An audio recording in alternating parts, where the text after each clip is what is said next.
Assalamualaikum warahmatullahi wabarakatuh. Selamat pagi. Bertemu lagi dengan saya Fahen di kelas seni budaya. Saya tidak pernah bosan-bosan untuk mengingatkan kalian semua dan diri saya juga untuk tetap menjaga pola hidup sehat, hindari virus COVID-19 sekarang, di rumah aja, belajar dari rumah, kreatif dari rumah.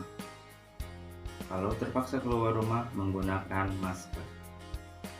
Pada kesempatan pagi ini, kita akan membahas tentang seni rupa. Bagaimana caranya membuat sebuah karya seni rupa yang baik, bagaimana caranya membuat sebuah karya seni rupa yang enak dilihat, yaitu mengenai unsur seni rupa. Kita telah membahas unsur titik, garis, bidang, bentuk, warna, dan tekstur. Kali ini kita akan membahas unsur yang ketujuh, yaitu gelap dan terang. Apa sih gelap dan terang itu? Perhatikan gambar berikut ini. Kalau kita lihat gambar di samping, merupakan sebuah karya komposisi bentuk yang dipadukan dengan unsur gelap dan terang dari sebuah intensitas warna. Intensitas warna disebut juga value color, yaitu perpindahan dari satu warna ke warna yang lain, dari terang ke gelap, tingkat perpindahan warnanya, yang terdiri dari light, warna terang, middle, warna sedang, dan dark, warna gelapnya. Fungsi dari gelap dan terang yaitu memunculkan kesan dua dimensi menjadi tiga dimensi, memunculkan kesan ruang atau kedalaman. Kalau tiga dimensi berarti ada ruangnya, dan memunculkan kesan nyata pada bendanya. Ini dia prosedur membuat gelap dan terang. Komposisikan objek dengan tepat. Perhatikan arah datangnya cahaya, dan gunakan teknik yang paling nyaman untuk kalian. Untuk membuat sebuah karya gambar atau lukisan yang memadukan dengan unsur gelap dan terang, kita butuh yang namanya teknik. Teknik yang pertama adalah teknik arsir. Teknik arsir ini dibagi menjadi tiga, yaitu teknik arsir searah. Kalau searah itu satu arah, dari kiri ke kanan atau dari kanan ke kiri saja, yang disebut horizontal, atau dari atas ke bawah atau dari bawah ke atas yang disebut vertikal, atau garis miring yang disebut diagonal.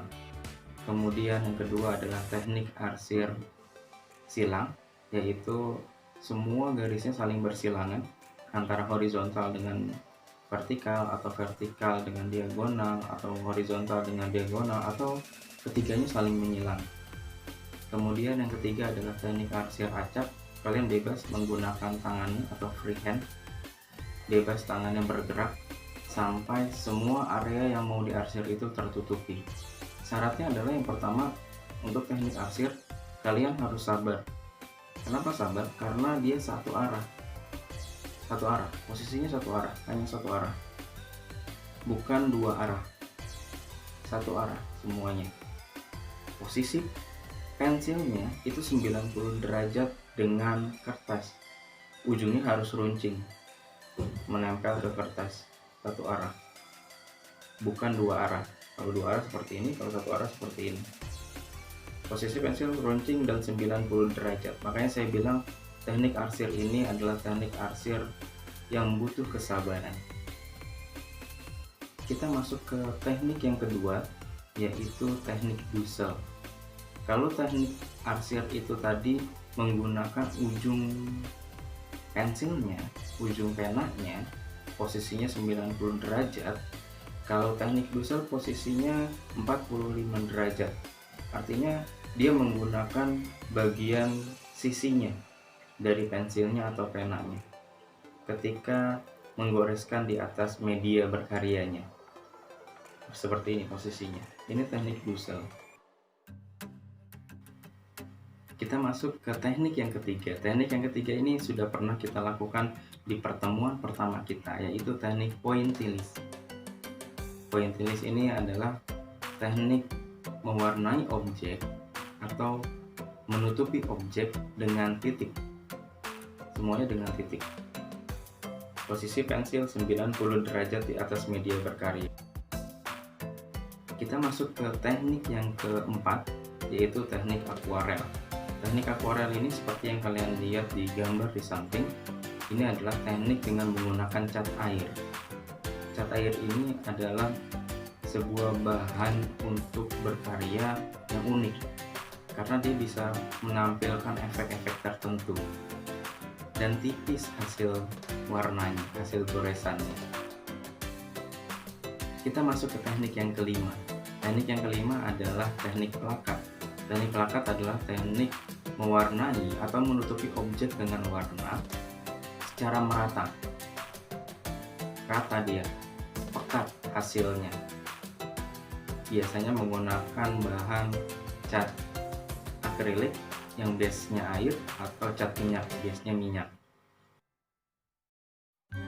Kalau kita perhatikan gambar di samping merupakan karya komposisi dari bentuk yang dipadukan dengan unsur gelap dan terang. Bagaimana cara membuatnya? Yang pertama, kalian harus bisa memperhatikan komposisi dari objek tersebut. Posisinya bagaimana? Antara benda yang satu, antara objek yang satu dengan objek yang lainnya saling menutupi atau tidak. Posisinya ada di depannya atau di belakangnya, atau ada di sampingnya. Posisinya miring, lurus, atau tiduran posisinya.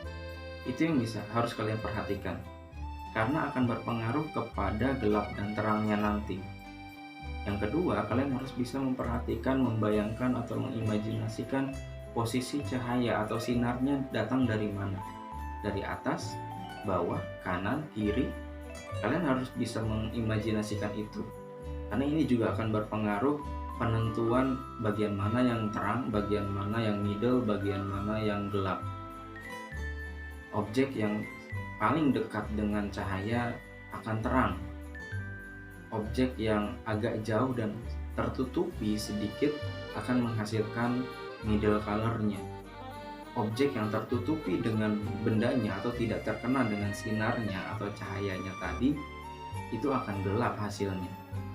Itu kalian harus bisa mengimajinasikan arah cahayanya. Kemudian kalian harus bisa menentukan teknik apa yang akan kalian gunakan yang paling nyaman, arsir kah, dusel. Itu yang harus kalian perhatikan, yang paling nyaman buat kalian. Ingat, arsir tadi posisi pensil 90 derajat menggunakan ujung pensilnya atau ujung penanya. Kalau dusel 45 derajat, kalau bisa lebih miring lagi, menggunakan bagian sisinya. Jangan sampai ada yang area dari ketika kalian warnai itu masih ada putihnya. Kalian harus detail di situnya. Itu adalah pembahasan tentang unsur gelap dan terang.